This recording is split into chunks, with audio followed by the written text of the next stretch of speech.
कृष्णाय वासुदेवाय हरये परमात्मने प्रणतक्लेशनाशाय गोविंदाय नमो नमः। आप सभी गीता सुधी जनों का हार्दिक स्वागत है।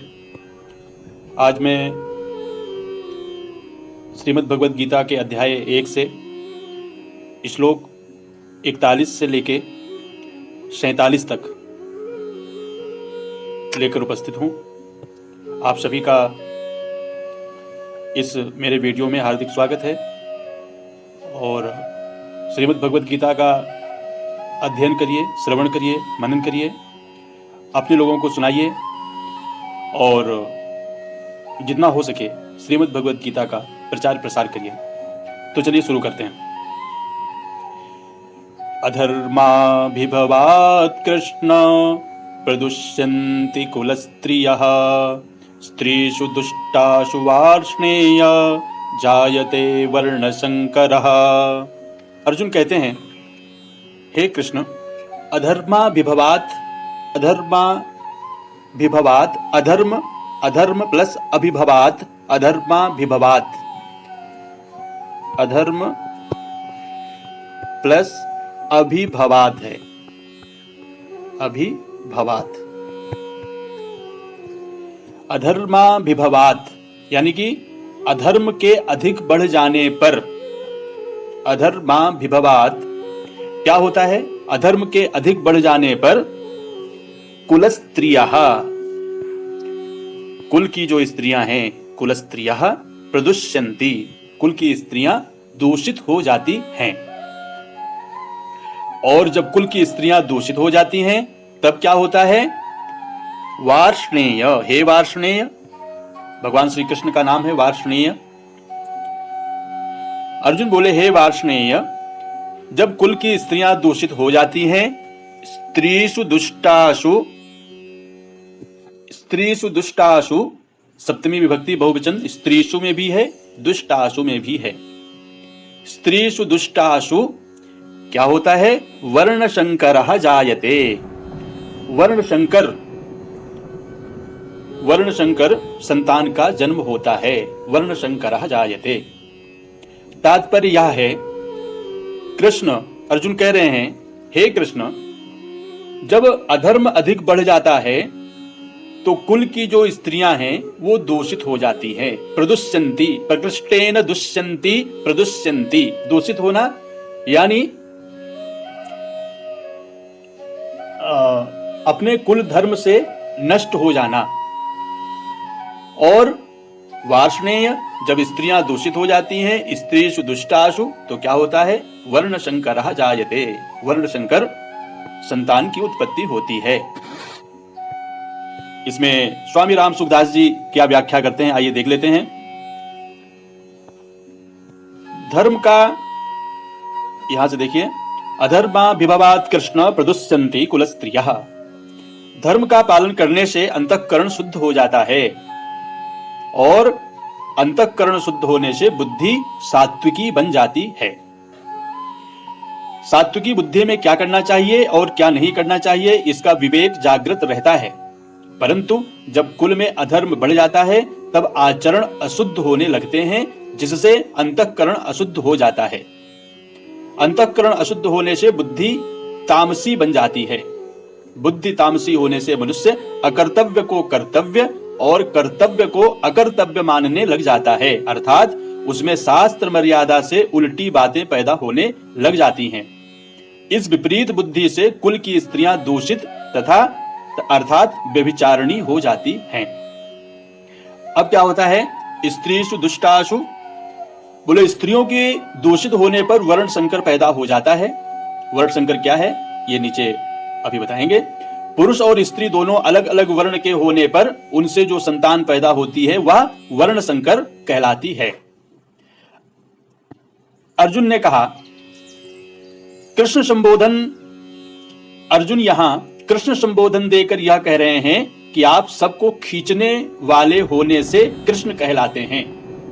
कर्षति इति कृष्णः, जो सबको अपनी तरफ खींचता है। तो आप यह बताएं कि हमारे कुल को आप किस तरफ खींचेंगे, अर्थात किधर ले जाएंगे। ऐसा स्वामी राम सुखदास जी कहते हैं। वार्ष्णेय बोले, वार्ष्णेय संबोधन देने का भाव यह है कि आप वृष्णि वंश में अवतार लेने के कारण वार्ष्णेय कहलाते हैं, परंतु जब हमारे कुल वंश का नाश हो जाएगा तब हमारे वंशज किस कुल के कहलाएंगे, अतः कुल का नाश करना उचित नहीं है। तो यहाँ पे एक स्टार था, स्टार का मतलब क्या है यहाँ पे देख लीजिए। परस्पर विरुद्ध धर्मों का मिश्रण होकर जो बनता है उसको संकर कहते हैं। वर्ण संकर का तात्पर्य बता रहे हैं। जब कर्तव्य का पालन नहीं होता तब धर्म संकर होता है, वर्ण संकर होता है, और जाति संकर, कुल संकर, वेश संकर, भाषा संकर, आहार संकर आदि अनेक संकर दोष आ जाते हैं। तो वर्ण संकर का तात्पर्य यही है कि जब दो अलग अलग वर्ण के होने पर पुरुष और स्त्री, उनसे जो संतान पैदा होती है वह वर्ण संकर कहलाती है। तो हम लोग आगे के श्लोक में चलते हैं। संकरो नरकायैव कुलघ्नानां कुलस्य च पतन्ति पितरो ह्येषां लुप्तपिण्डोदक क्रियाः। अर्जुन कहते हैं कि जो शंकर होता है, शंकर यानी वर्ण शंकर, जो वर्ण शंकर होता है वह शंकरो कुलघ्नानां कुलस्य च नरकाय एव। जो शंकर होता है यानी जो वर्ण शंकर, वह कुलघ्नानां यानी कुल घातियों को और कुलस्य कुल को, नरकाय एव नरक में ले जाने वाला होता है। नरकाय एव यानी नरक ले जाने वाला ही होता है। तो कुलघ्नानां षष्ठी विभक्ति बहुवचन और कुलस्य षष्ठी विभक्ति एकवचन। कुलघ्नानां यानी कुल घातियों को और कुलस्य यानी कुल को। नरकाय एव, नरकाय में विभक्ति है चतुर्थी विभक्ति, नरकाय, जिसका चिन्ह होता है के लिए, यानी जो शंकर होता है वो कुल घातियों को और कुल को नरक ले जाने के लिए ही होता है। फिर क्या होता है? लुप्त पिंडोदक क्रियाः ही एषां पितरो पतन्ति।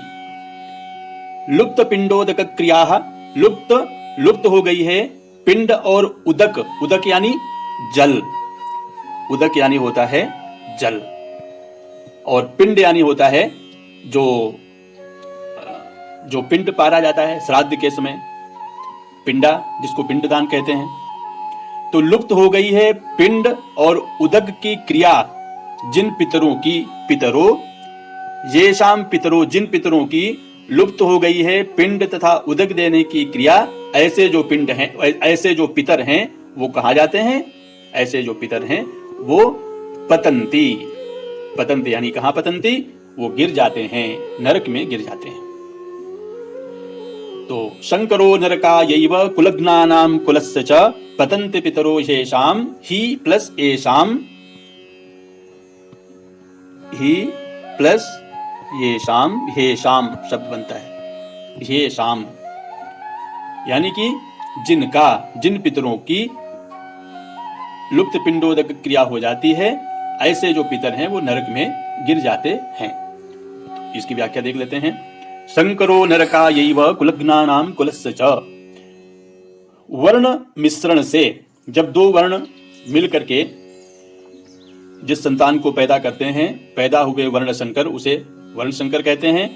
संतान में धार्मिक बुद्धि नहीं होती, वह मर्यादाओं का पालन नहीं करता, क्योंकि वह खुद बिना मर्यादा से पैदा हुआ है, इसलिए उसके खुद के कुल धर्म ना होने से वह उनका पालन नहीं करता।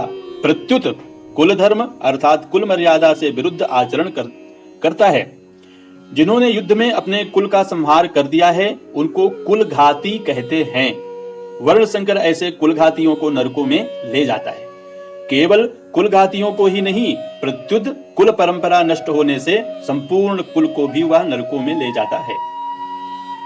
पतंत पितरो शेषाम लुप्त पिंडोदक क्रिया, जिन्होंने अपने कुल का नाश कर दिया है, ऐसे इन कुलघातियों के पितरों को वर्ण संकर के द्वारा पिंड और पानी, श्राद्ध और तर्पण ना मिलने से उन पितरों का पतन हो जाता है।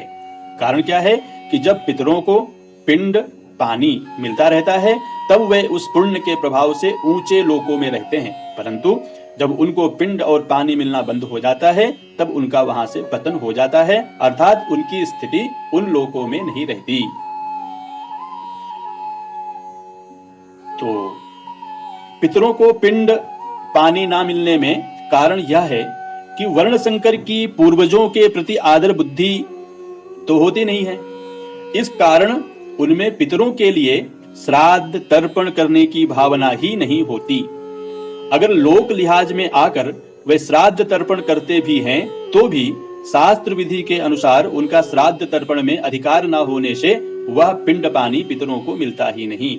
इस तरह जब पितरों को आदर बुद्धि से और शास्त्र विधि के अनुसार पिंड जल नहीं मिलता तब उनका अपने स्थान से पतन हो जाता है। इसलिए कहते हैं कि पतंत पितरो शेषाम लुप्त पिंडोदक क्रिया। चलिए अगले श्लोक की तरफ चलते हैं। दोषै रेतै कुलग्नानां वर्ण संकर कारकैः उत्साद्यन्ते जाति धर्माः कुल धर्माश्च शाश्वताः। तो बोले भाई दोषैः रेतैः, तो दोषैः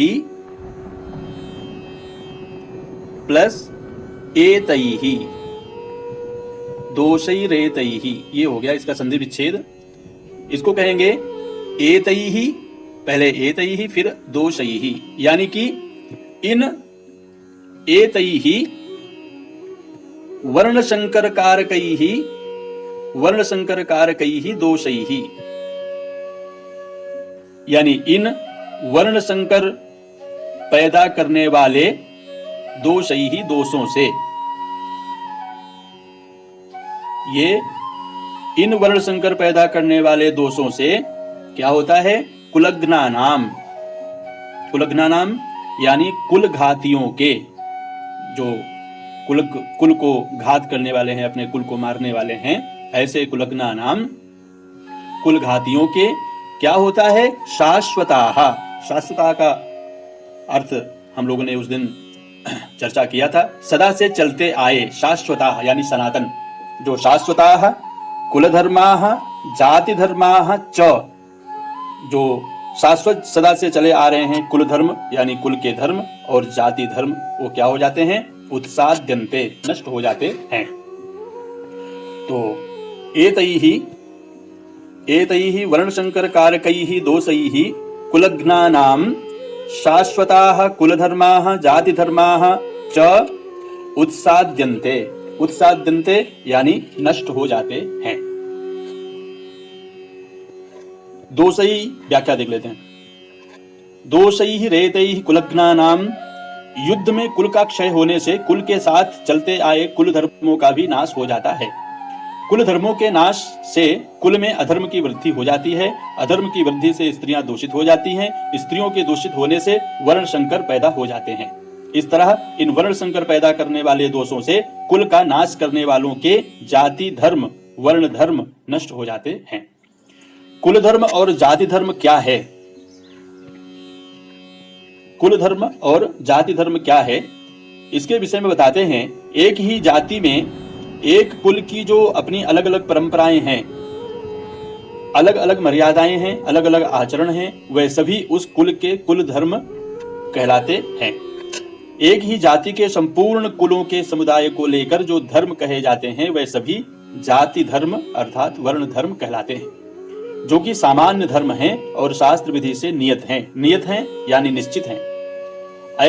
ऐसे धर्म जो शास्त्र में जिनका वर्णन है और उनको सभी लोग करते हैं, इन कुल धर्मों का और जाति धर्मों का आचरण न होने से ये धर्म नष्ट हो जाते हैं। जो शास्त्रों में जो निश्चित कर्म है वो अगर कोई व्यक्ति नहीं करता है तो उसके जो जाति धर्म है और कुल धर्म है वो नष्ट हो जाते हैं। चलिए आगे बढ़ते हैं। उत्सन्न कुल धर्माणाम मनुष्याणाम जनार्दन नरके नियतम वासो भवतीत्यनुशुश्रुम। अर्जुन बोलते हैं, हे जनार्दन, उत्सन्न कुल धर्माणाम षष्ठी विभक्ति बहुवचन, जिनके कुल धर्म नष्ट हो जाते हैं, ऐसे मनुष्यों का क्या होता है?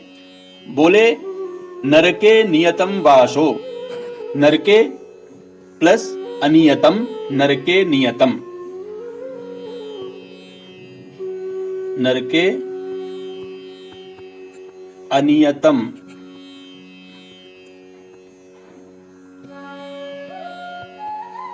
अनियतम, नरके अनियतम यानी अनियत काल तक, जो नियत समय नहीं है उसको क्या कहेंगे? अनियत काल कहेंगे।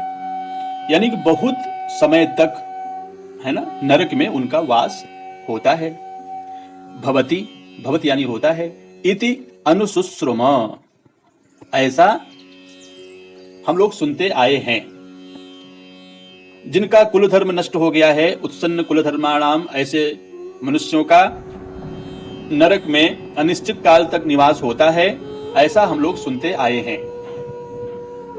अर्जुन ने कहा, व्याख्या देख लेते हैं। उत्सन्न कुल धर्माणाम, भगवान ने मनुष्य को विवेक दिया है, नया कर्म करने का अधिकार दिया है, अतः यह कर्म करने में अथवा ना करने में, अच्छा करने में अथवा मंदा करने में स्वतंत्र है।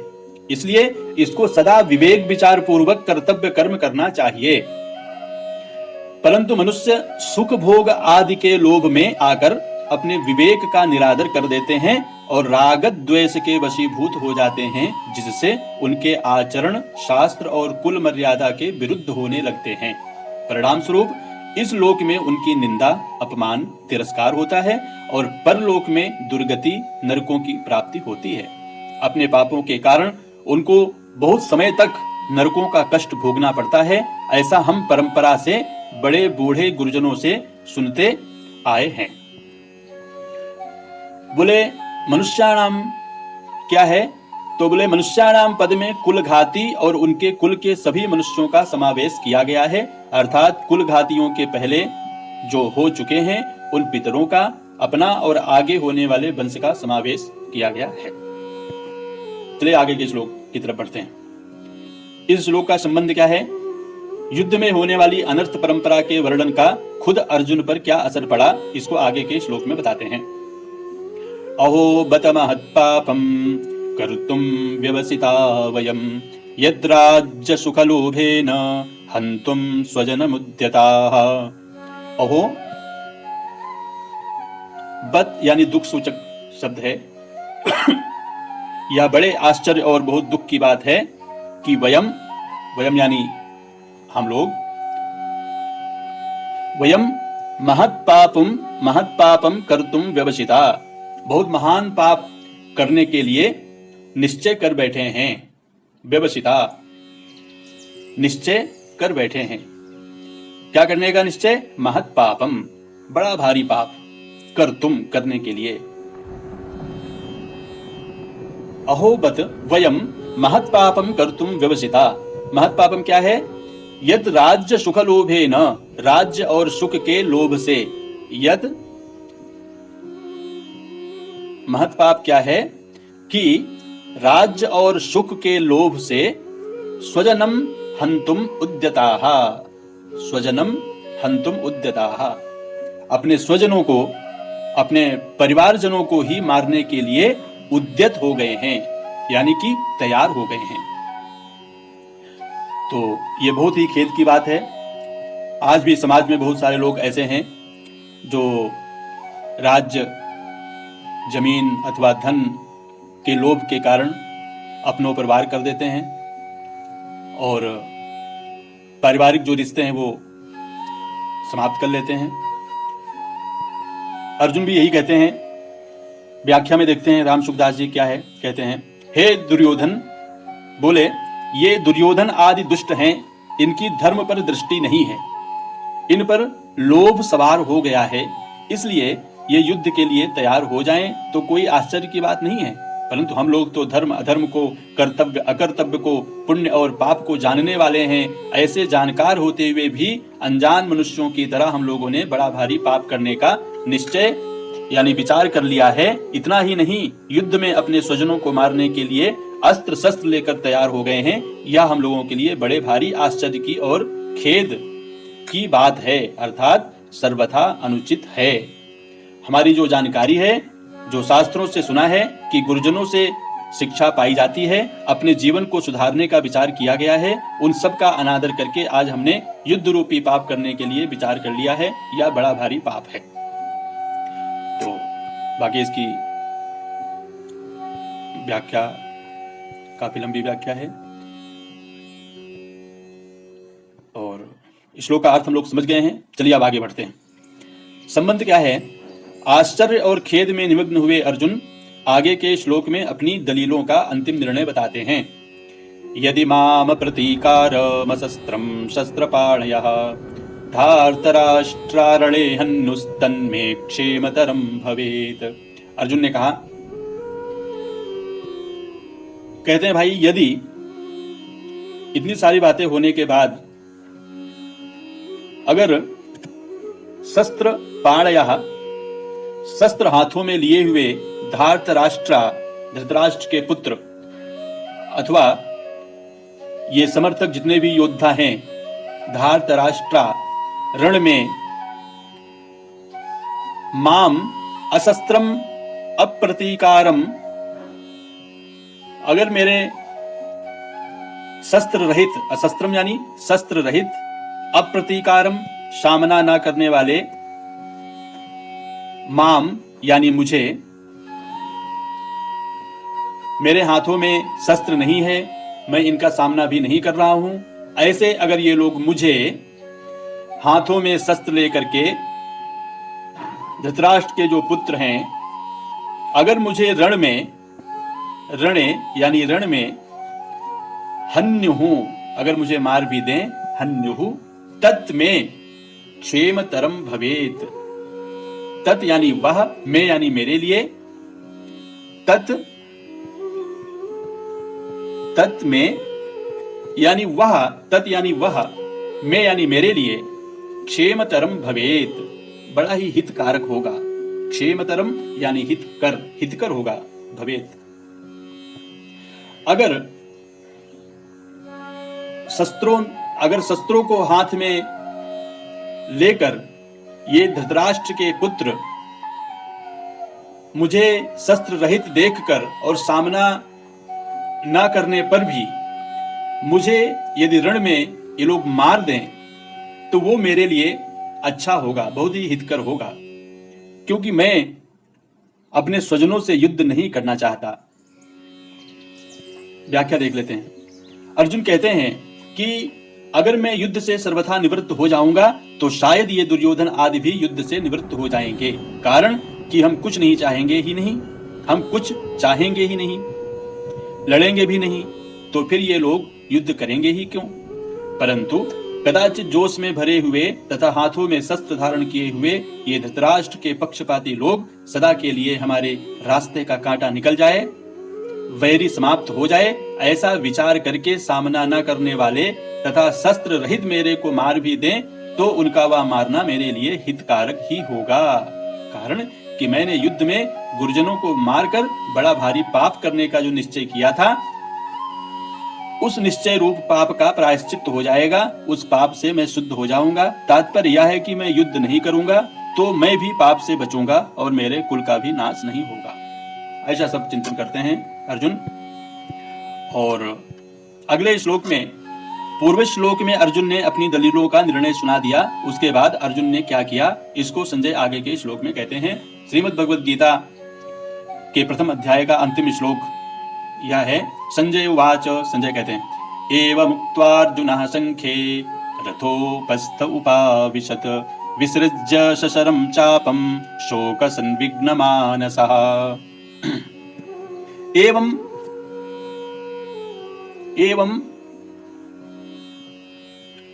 एवं उक्त्वा, यानी कि ऐसा कहकर, एवं उक्त्वा, ऐसा कहकर, किसने कहा? अर्जुनः, अर्जुनः, एवं उक्त्वा अर्जुनः। और कैसे अर्जुन थे? शोक संविघ्न मानसः, शोकाकुल, शोक संविघ्न, उद्विग्न, संविघ्न यानी उद्विग्न, मानसः मन वाले, शोक से संतप्त मन वाले, मानसः। अर्जुनः क्या किया? शशरम चापम विसृज्य, बाण सहित, शशरम यानी बाण सहित, शर यानी बाण, चापम यानी धनुष, जो उनका गांडीव था, गांडीव और जो बाण थे उनको विसृज्य, त्याग दिया। वी उपसर्ग पूर्वक सृज धातु से ल्यप प्रत्यय, विसृज्य, त्याग दिया, रथ पे रख दिया। और फिर क्या किया? संखे, संखे यानी युद्ध में, युद्ध भूमि में, रथोपस्थ उपाविशत, रथोपस्थ, रथ के मध्य भाग में, उपस्थ भाग, रथ का जो उपस्थ भाग है थोड़ा आगे से, ना पूरा आगे ना पीछे, अर्थात मध्य भाग में, उपाविशत, क्या हो गए? बैठ गए। एवं उक्त्वा, ऐसा कह के, शोक संविघ्न मानसः, शोक से विह्वल मन वाले अर्जुनः, अर्जुन ने, शशरम चापम, बाण सहित धनुष को विसृज्य, छोड़कर, रथ, युद्ध भूमि में, संखे, युद्ध भूमि में, रथोपस्थ, रथ के मध्य भाग में, उपाविशत, बैठ गए। व्याख्या देख लेते हैं। युद्ध करना संपूर्ण अनर्थों का मूल है। युद्ध करने से यहाँ कुटुंबियों का नाश होगा, परलोक में नरकों की प्राप्ति होगी। आदि बातों को युक्ति और प्रमाण से कहकर शोक से अत्यंत व्याकुल मन वाले अर्जुन ने युद्ध न करने का पक्का निर्णय कर लिया। जिस रणभूमि में वे हाथ में धनुष लेकर उत्साह के साथ आए थे, उसी रणभूमि में उन्होंने अपने बाएं हाथ से गांडीव धनुष को और दाएं हाथ से बाण को नीचे रख दिया और स्वयं रथ के मध्य भाग में, अर्थात दोनों सेनाओं को देखने के लिए जहां पर खड़े थे वहीं पर शोक मुद्रा में बैठ गए। अर्जुन की ऐसी शोकाकुल अवस्था होने में मुख्य कारण है भगवान का भीष्म और द्रोण के सामने रथ खड़ा करके अर्जुन से कुरुवंशियों को देखने के लिए कहना और उनको देखकर अर्जुन के भीतर छिपे हुए मोह का जागृत होना। तो ठीक है, ये है व्याख्या। और ये अंतिम श्लोक हो गया। संजय उवाच एवं मुक्त्वा अर्जुनः शंखे रथोपस्थ उपाविशत् विसृज्य शशरम चापम शोक संविघ्न मानसः। इसके बाद ओम तत्सदिति श्रीमद्भगवद्गीतासु उपनिषत्सु ब्रह्म विद्यायां योगशास्त्रे श्रीकृष्णार्जुन संवादे अर्जुन विषाद योगो नाम प्रथमोऽध्यायः। इस प्रकार ओम तत्सत इन भगवन नामों के उच्चारण पूर्वक ब्रह्म विद्या और योग शास्त्रमय श्रीमद् भगवद गीतोपनिषद रूप श्री कृष्ण अर्जुन संवाद में अर्जुन विषाद योग नामक पहला अध्याय पूर्ण हुआ।